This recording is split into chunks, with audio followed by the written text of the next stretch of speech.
안녕하세요. 예수비전 선교회 안희한 목사입니다. 심화보 목사님 사역하시는 은평제일교회가 모이지 말라고 코로나 4단계 격상했음에도 불구하고 예배를 드렸다는 이유로 강제 폐쇄 조치를 당했어요. 제가 심화보 목사님께 축하합니다 하고 인사를 드렸습니다. 그랬더니 땡큐 하고 답을 하셨더라고요. 이제는 축하를 제가 받을 때가 되었습니다. 저희에게도 강제 폐쇄되었습니다. 축하해 주세요. 할렐루야. 참 한 번도 경험해보지 못한 대한민국을 지금 겪어가고 있는 중입니다. 공문이 왔더라고요. 아까 공문들도 또 여러 명 쳐들어왔더라고요. 운영 중단 명령 통보 예수비전교회. 그래서 코로나 바이러스 감염증 19. 그래서 코로나19 확산 방지를 위하여 정부에서는 2021년 7월 12일부터 2021년 7월 25일까지 사회적 거리두기 4단계를 시행하였습니다. 예수비전교회는 2021년 7월 18일 예배 시 사회적 거리두기 4단계 방역지침을 위반해서 집합 대면 예배를 진행하여 금천구는 귀교회에 2021년 7월 20일부터 2021년 7월 31일까지 운영 중단 행정 처분을 실시합니다. 이에 따라 코로나 바이러스 감염 19의 지역 확산을 차단하고자 감염병의 예방 및 관리에 관한 법률 제49조 제1항 제2호 제3항에 따라 아래와 같이 기교회 종교시설 운영 중단을 명령하오니 이행하여 주시기 바랍니다. 처분 개요. 처분 당사자 예수비전교회. 처분 내용 상계교회 운영 중단 명령. 처분 사유 아까 언급한 그대로입니다. 제가요 참 어처구니없는 것을 최근에 경험을 했어요. 기사가 났더라고요. 금천구청에서 확진자가 3명이 나왔어요. 그러면은 어떻게 처리를 해야 됩니까? 금천구청도 우리 예수비전교회 확진자 나왔을 때하고 똑같이 처리를 해야죠.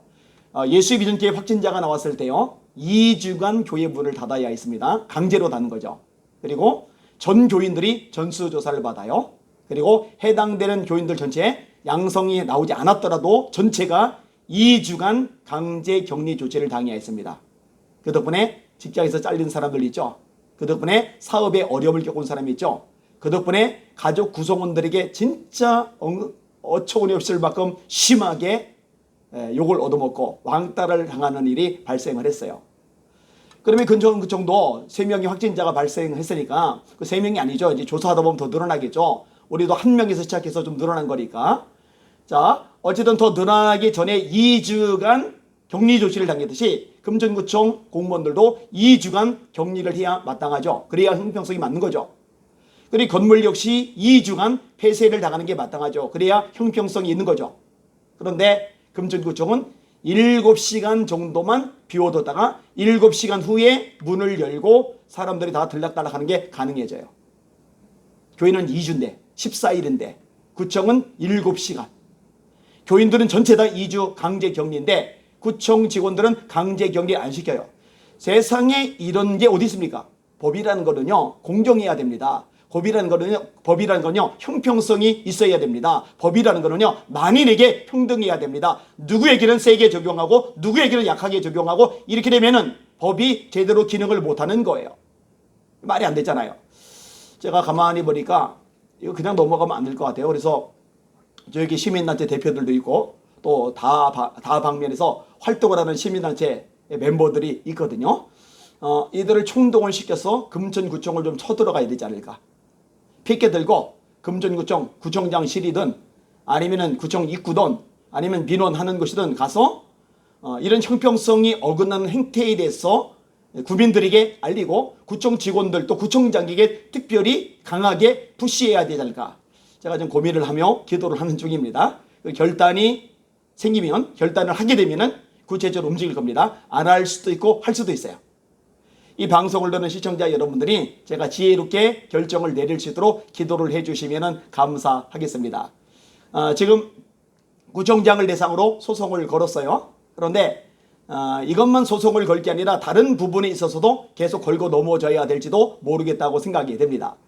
여러분 잘 들으세요. 제가 요구하는 거는요 교회만 특별히 봐달라는 게 아니에요. 교회만 특별히 혜택을 주라는 얘기가 아니에요. 교회만 특별히 우대해 주라는 그런 얘기가 아니에요. 교회든 사회든 교회든 일반 다중시설이든 교회든 구청이든 공평하게 공정하게 해달라는 거예요.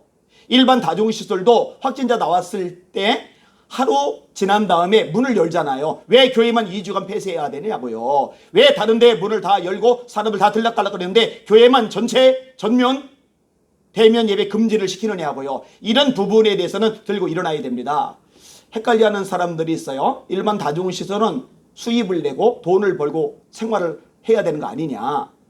그리고 그런 것들이 세금으로 들어가는 거 아니냐. 근데 교회는 그렇지 않지 않느냐. 이거는 진짜 바보 천체 같은 소리입니다. 돈을 버는 거 중요하죠. 생활비, 소득비 생기는 게 정말 중요하죠. 그러나 인간의 가장 근원적인 기본권이 종교의 자유거든요. 헌법에 보장된 거거든요. 이런 가치를 알고 지켜나가지 못하면 그 국민들은 나중에 찍어 눌림을 당해도 독재, 통제를 당해도 할 말이 없게 되는 거예요. 제대로 분별을 하고 인간이 가장 기본적인 권한인 이 기본권을 지키는 것, 이게 얼마나 중요한지 인식하고 목소리를 내고 함께 싸워줄 필요가 있는 것입니다. 한 번도 경험해보지 못한 나라, 한 번도 경험해보지 못한 대한민국을 살아가고 있어요. 하나님 앞에 정말 열심히 기도합니다. 정말 성령의 불이 뜨겁게 타오도록 기도하고 또 기도합니다. 왜냐? 그렇게 되지 않으면 분노의 잠식이 될 테니까요. 욕쟁이가 되고 말 테니까요. 이 마음속에 우울함과 절망, 낙담, 적개심 이런 것들에 휘둘려가지고 주님께서 기뻐하시는 마음가짐, 기쁨, 소망, 감사 같은 것을 상실할 수가 있으니까요. 아마 상당수의 많은 국민들이 지금 울분에 처해 있을 겁니다. 우울증 가운데 빠져 있을 겁니다. 적개심, 분노가 막 끌어오를 겁니다. 그런 분들 많이 봤어요. 어떤 분은요, 치아가 다 상했더라고요. 너무너무 분노가 심하게 일어난 나머지. 진짜 한 번도 경험해보지 못한 대한민국을 겪고 있어요. 제가 한국교회 대표는 아닙니다. 뭐 대형교회 담임 목사도 아닙니다. 그러나 누군가는 목소리를 내고 누군가는 맞서 싸우고 누군가는 용기를 내서 선한 싸움을 싸워야 되지 않겠습니까? 이 일에 앞장을 서고 있을 뿐입니다. 이 방송을 듣는 시청자분들 기도 많이 해주시길 바랍니다. 하여튼 이 와중에도 신방 잘 다녀왔고 또 저녁에 집회를 인도합니다. 성령의 불이 강력하게 임하기를 소망합니다. 여러분들도 주님 바라보고 더 열심히 뜨겁게 기도하고 성령의 충만을 받읍시다. 날마다 예수 이름으로 승리하기를 바랍니다. 할렐루야.